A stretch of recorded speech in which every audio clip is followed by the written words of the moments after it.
not in the typical studio. We're here inside Caesars Superdome. Our coverage of Super Bowl 59 week begins here, and the team is hoping the fans bring the energy and the noise to the Superdome.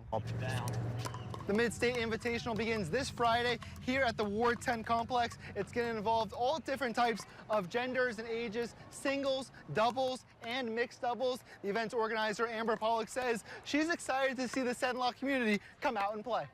Well, if you want to be a football player, or at least want to pretend to be a football player, the Convention Center here in New Orleans is the perfect spot. Opened up yesterday, Thursday, the NFL Experience. It's basically like Disney World, but for football fans. I asked you this last year, you said growth. Is there something different entering 2025, or what would make a successful season when things end in December? No, I don't think the definition of that ever changes. You know, you define success as improvement. You know, are we going to get better? Yeah, we're better right now. And what are some ways that you've tried to become a better leader, talking to your teammates more, and really serving as this inspiration now that a lot of the people, not just on this team, but in this community, you know, are looking up to you to be a leader, to just represent Alexandria football in general? I always try to be a better person for everybody. And a game that LSU and college football fans in general will have circled on their calendar next fall is when Kiffin and the LSU Tigers head to Ole Miss to face his former school. Kiffin actually chimed in on Instagram about that matchup, saying spot the ball, so he's ready to go. Been on the team 3 years. You're going for a third Super Bowl. Do you think you're the good luck charm for Kansas City? I would like to think that, you know what I'm saying, but I think 15 got it going on. I think he's the good luck charm for the Chiefs. But and this season, schools across Rapides Parish are playing for more than just wins. Through a partnership with one local hospital, every point matters even more to someone battling cancer. And with every kick going through the uprights, there is hope. Ready. Snap, hold, kick. A simple process to making a field goal or extra point, but the process of stopping cancer, not as easy. Unfortunately, cancer rates in Louisiana in our area are higher than the national average. Rapides Regional Medical Center reports that Central Louisiana has 175.3 cancer deaths in every 100,000 people. That's over 11% above the national average, and for the state as a whole, 4th nationwide. That's why in the game against cancer, Rapides Medical Center is counting on their local kickers to make a difference. It's a way that we could raise money for the American Cancer Society, as well as raise awareness of the need for cancer screenings. When they take the field on Friday nights or Thursday nights, they're doing something more than just a football game. They are doing something for their community. $10 for every extra point, $20 for every field goal, giving extra importance to the sometimes overlooked position. I think that's a great thing that we're doing. That way we can help the patients that have cancer, to help them get the right medicine that they need, to help them get the right treatment. Now, stepping on the field, when I do make it, it does come out in a great, it's not just points on the board, but now it's money going to a great cause. It's helping others out.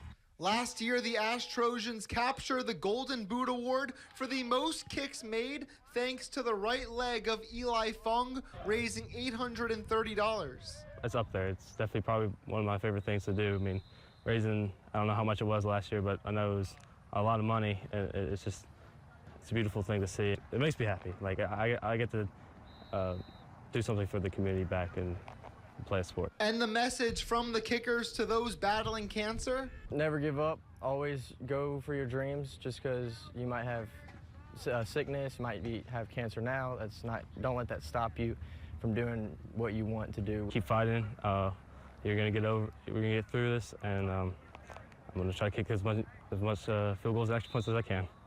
Enjoyed being it, and you got to try your first po' boy today. Unbelievable po' boy, but most importantly, Mike Sirios just defines the culture of New Orleans. In New Orleans this week, there's very few places fans can purchase authentic NFL Super Bowl gear. Just lettuce, mayo, And the shrimp, yep. At one local restaurant, they can find authentic food as well.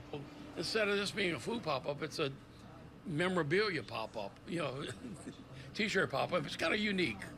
Mike Sirio's Po' Boy restaurant off of Canal Street has been in business since the 1950s, started by his great uncle. My brother and I work, you know, we were destined to work here, and it's been fun. It's been been a rewarding experience. You know, it's keeping a family name going, you know, which is, to me, I think that's very important. And it tells you something about New Orleans, the makeup of New Orleans.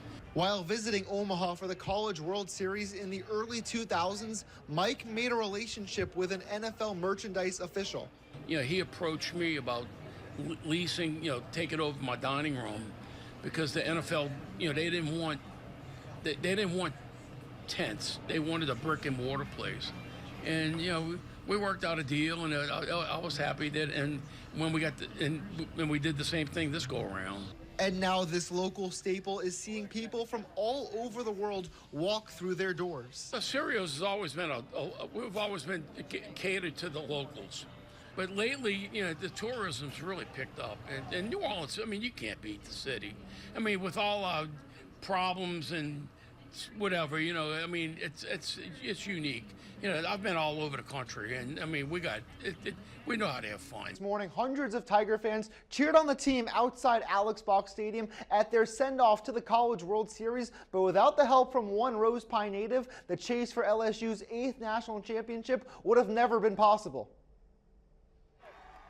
6 days before the signs, the hugs, the tears, LSU baseball was on the ropes, staring at another early exit in the NCAA tournament. You know, it's those moments where he's talking about you got to be able to execute your plan. Yep. We've kind of learned, you know, this is our 3rd year here, that the game is never over. But can you come up with the big hit to make a difference? And that's kind of what's eluded LSU. They knew they were going to go into the game and win it. That's when Ethan Fry delivered one of the most important hits of the season for the Tigers, a bases-clearing double to swing the momentum back to LSU.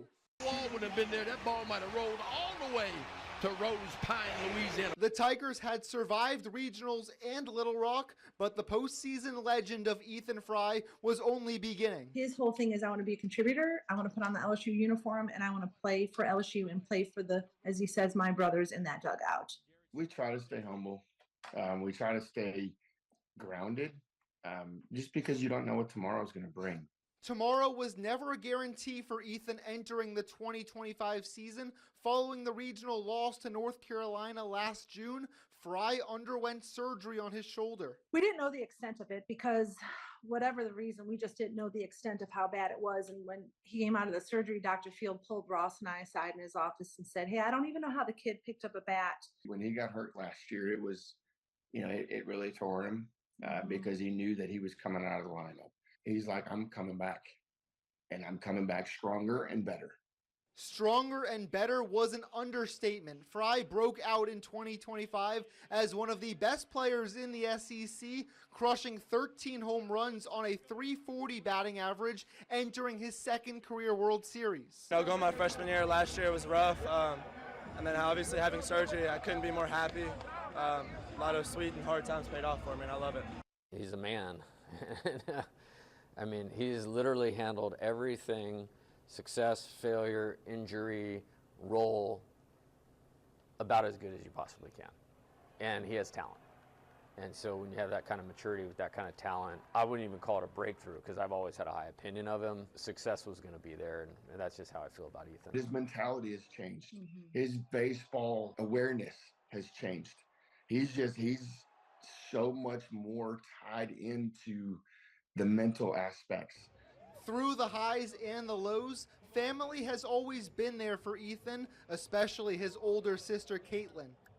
Kate is really close with Ethan. They're 9 years apart, but I joke that they're thick as thieves. They're best friends. She is his #1 fan besides us, obviously. We're just a really close-knit family. Just being able to see him achieve his goals and dreams and be at LSU and be able to contribute this year is just like, that's her best friend. So seeing her best friend do so well, it was a little overwhelming. What's not overwhelming for the Fry family is championships. 2 at Rose Pine, 1 so far at LSU, and now just a few more wins from another. Having 2 nationals and 2 states, I'm blown away. Do you know how hard it is to win back-to-back state championships, let alone a national championship? Like, that is like finding a needle in a haystack. He's like, we're going to do it. That confidence and belief that led to rings in Rose Pine and titles with the Tigers hopes to come to fruition one last time.